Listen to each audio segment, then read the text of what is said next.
Welcome to this Hawksite training video. Click on the Projects tab on the left ribbon and then select the project you wish to review. Under the Context tab, you can type free text into the white data field under the Executive Summary option. This text, as with all data fields, can then be added to your project if required. You can see video 11.9 for how to generate a security risk assessment report. You can apply basic text formatting to any data field. You can also add images or links to a video. In the Location tab, you can capture a map by clicking the camera icon and then save it to your gallery. In the Instant analysis, you can fetch incident data for 2 different time frames and compare the geography and volume of incidents by selecting the 2 legend icons, one for each time frame, and then by sweeping the center arrows left to right to view the data for each time frame on the map. In the gallery, you can see all your captured images from the Location Map tab and set your preferred map as the default for the report.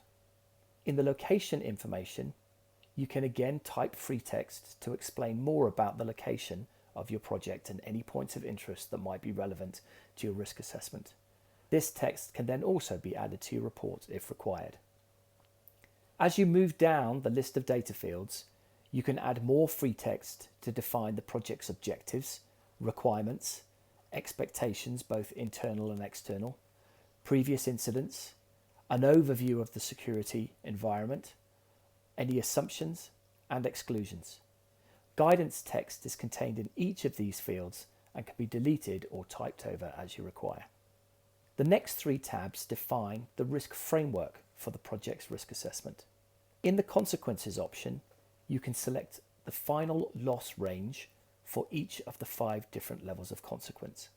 A Boston matrix can then be selected as either a 10 by 10 or a 5 by 5 grid, dependent on your requirements. You can also manually reset the color banding of the matrix by selecting any adjacent color for any cell in the matrix. This is a means of defining risk tolerance. A greater comparative area, for example, of red and orange, would suggest a lower risk tolerance, just as a smaller area, a higher risk tolerance. Finally, you can edit the definitions of risk response to suit your project or organization's needs. The last tab supports the upload of relevant files into your Hawksite account for this project. Thanks.